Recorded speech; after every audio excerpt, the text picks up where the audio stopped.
सूरज की पहली किरण गांव की तंग गलियों से होते हुए राजेश के छोटे से घर में झांक रही थी। दीवारों पर लगी सीलन, छत से टपकता पानी और मिट्टी के फर्श पर बिछा फटा पुराना गद्दा, यही थी उनकी जिंदगी की सच्चाई। राजेश के पिता रामलाल सुबह से ही मजदूरी के लिए तैयार हो जाते। उनके हाथों में पड़े छाले और चेहरे पर थकान ये साफ बताते कि मेहनत ने उन्हें भीतर तक तोड़ दिया था। लेकिन फिर भी रोज की तरह वो उठते और कहते, बेटा, मेहनत करने से पेट तो भरता है, पर हौसला बड़ा रखो। उस दिन घर में खाने के लिए अनाज नहीं था। मां चूल्हे के पास बैठी रो रही थी। बर्तन खाली पड़े थे। मां की आंखों में आंसू और चेहरे पर बेबसी थी। राजेश उस वक्त सिर्फ 15 साल का था, लेकिन हालातों ने उसे बहुत जल्दी बड़ा बना दिया। वो अपनी मां के आंसू पोंछते हुए बोला, अम्मा, एक दिन मैं आपको ऐसा घर दूंगा जहां कोई कमी नहीं होगी। ये गरीबी हमारा पीछा जरूर कर रही है, लेकिन मैं इसे हराकर दिखाऊंगा। राजेश की उम्र अभी मुश्किल से 16 साल थी, लेकिन गरीबी ने उसे बचपन से ही जिम्मेदारी सिखा दी थी। पढ़ाई करने का मन बहुत था, पर घर की हालत ऐसी नहीं थी कि किताबों में खोकर सपने देख सके। मां पिता का दर्द देखकर उसने ठान लिया कि कुछ भी करके घर का बोझ हल्का करेगा। गांव के चौक पर एक बूढ़े की चाय की दुकान थी। राजेश ने वहीं काम करना शुरू किया। सुबह सुबह वो चाय के गिलास धोता, पानी भरता और आवाज लगाता, चाय ले लो, गर्मा गर्म चाय। लोग चाय पीते और मजाक उड़ाते। अरे देखो, ये वही राजेश है जो बड़े सपने देखता था, अब गिलास धो रहा है। उन तानों को सुनकर उसका दिल टूटता, लेकिन अंदर से एक आग जलती रहती। वो सोचता, हां, आज मैं चाय बेच रहा हूं, पर कल मेरा अपना बिजनेस होगा। लोग मजाक उड़ाएंगे, लेकिन यही लोग ताली भी बजाएंगे। कुछ महीनों बाद गांव में एक किराने वाले ने उसे सामान पहुंचाने का काम दे दिया। राजेश साइकिल पर बोरी लादकर घर घर जाता। तेज धूप में पसीना बहता, कभी सड़क पर गिर जाता, लेकिन काम करता रहा। एक दिन रास्ते में उसके पुराने दोस्त मिले। उन्होंने हंसते हुए कहा, अरे राजेश, तू तो बिजनेस का सपना देखता था ना, अब बोरी ढोने लगा? राजेश मुस्कुराया और बोला, हां, अभी बोरी ढो रहा हूं, लेकिन यही बोरी एक दिन मेरी दुकान में रखी होगी। धीरे धीरे उसने थोड़े पैसे बचाए। गांव के चौक पर उसने एक छोटी सी दुकान खोली, बिस्कुट, नमकीन, टूथपेस्ट जैसी चीजें। सपनों की शुरुआत थी, लेकिन किस्मत ने फिर करवट बदली। लोग उधार लेते, पैसे वापस नहीं देते, माल खराब हो जाता, दुकान चल नहीं पाई। कुछ ही महीनों में उसका छोटा बिजनेस डूब गया। उस रात राजेश अकेला बैठकर रो रहा था। मां पास आई और बोली, बेटा, रो मत। असफलता का मतलब हारना नहीं होता, इसका मतलब है कि तू सीख रहा है। राजेश ने आंसू पोंछे और बोला, अम्मा, मैं गिरा जरूर हूं, लेकिन रुकूंगा नहीं।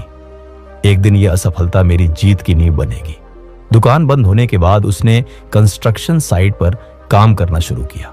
मिट्टी ढोना, ईंट उठाना, बाल्टी में सीमेंट भरना, यही उसका रोज का काम था। गर्मी में उसके हाथ छिल जाते, शरीर थककर टूट जाता, लेकिन हर दिन वो चुपचाप काम करता और रात को थकान में भी सोचता, आज मजदूर हूं, लेकिन कल मालिक बनूंगा। लोग हंसते, समाज ताना मारता, दोस्त मजाक उड़ाते, लेकिन राजेश ने हार नहीं मानी। राजेश की जिंदगी मजदूरी, तानों और असफलताओं में उलझी हुई थी, लेकिन कहते हैं ना, किसी भी अंधेरे में एक छोटी सी रोशनी ही उम्मीद बन जाती है। एक दिन उसके चाचा शहर से गांव आए। उनके पास एक पुराना स्मार्टफोन था। चाचा ने मजाक में कहा, राजेश, ये तो अब मेरे किसी काम का नहीं, ले जा, शायद तुझे काम आ जाए। राजेश की आंखें चमक उठी। वो पहली बार अपने हाथ में ऐसा मोबाइल पकड़ रहा था जिसमें इंटरनेट चलता था। शुरुआत में तो उसने सिर्फ गाने सुने और वीडियो देखे, लेकिन धीरे धीरे उसने महसूस किया कि इंटरनेट सिर्फ मनोरंजन का साधन नहीं, बल्कि एक ज्ञान का खजाना है। रात रात भर वो वीडियो देखता, बिजनेस कैसे शुरू करें, छोटे पैसे से बड़ा व्यापार कैसे करें, ई कॉमर्स क्या होता है, उसका दिमाग खुलने लगा। गांव में लोग अक्सर कहते थे, कपड़े अच्छे नहीं मिलते, शहर जाना पड़ता है।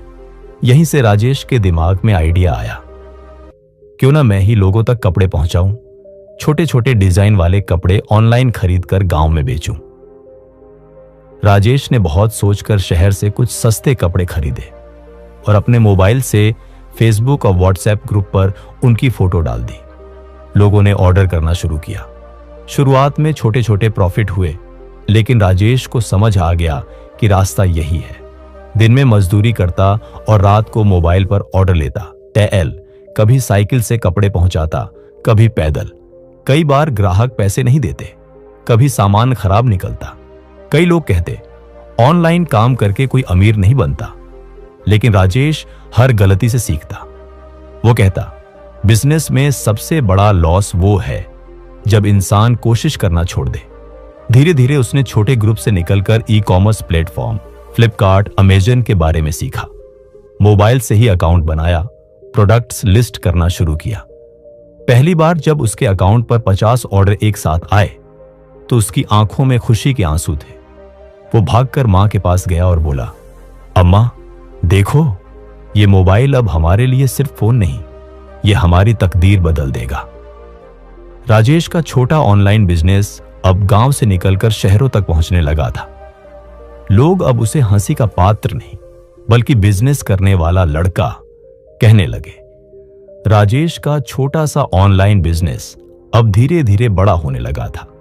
गांव के लोग जो पहले उसका मजाक उड़ाते थे, अब उससे कपड़े खरीदने लगे। जहां पहले 1-2 ऑर्डर आते थे, अब रोज दर्जनों ऑन ऑर्डर आने लगे। मोबाइल की स्क्रीन पर हर बार न्यू ऑन ऑर्डर रिसीव्ड की आवाज बजती तो राजेश का चेहरा खिल उठता। वो साइकिल पर ही पैकेट्स लेकर गांव से शहर तक पहुंचाता। कई बार बारिश में भीग जाता, कभी धूप में तप जाता, लेकिन चेहरे पर एक ही मुस्कान होती, ये सब मेरी मेहनत का फल है।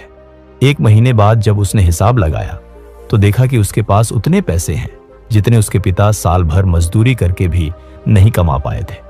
उसने वही पैसे अपने पिता के हाथ में रख दिए। पिता की आंखें भर आईं। बेटा, आज तूने मेरा सिर गर्व से ऊंचा कर दिया। धीरे धीरे बिजनेस इतना बढ़ा कि उसने शहर में एक छोटा सा शोरूम खोला। अब राजेश सिर्फ ऑनलाइन नहीं बल्कि ऑफलाइन भी कपड़े बेचने लगा। लोग दूर दूर से उसके पास आने लगे। समाज में उसका नाम फैलने लगा। वो देखो, वही राजेश है जो पहले मजदूरी करता था और अब अपना बिजनेस चला रहा है। जहां कभी उसके घर में खाने के लिए अनाज नहीं होता था, आज वो अपने माता पिता को कार में घुमाने ले गया। पिता पीछे बैठकर आंसू पोंछ रहे थे। मां बोली, बेटा तूने तो हमें राजा बना दिया। राजेश की मेहनत और कामयाबी की चर्चा अब गांव से निकलकर मीडिया तक पहुंच गई। अखबारों में उसकी तस्वीर छपी। लोग उसे इंटरव्यू के लिए बुलाने लगे।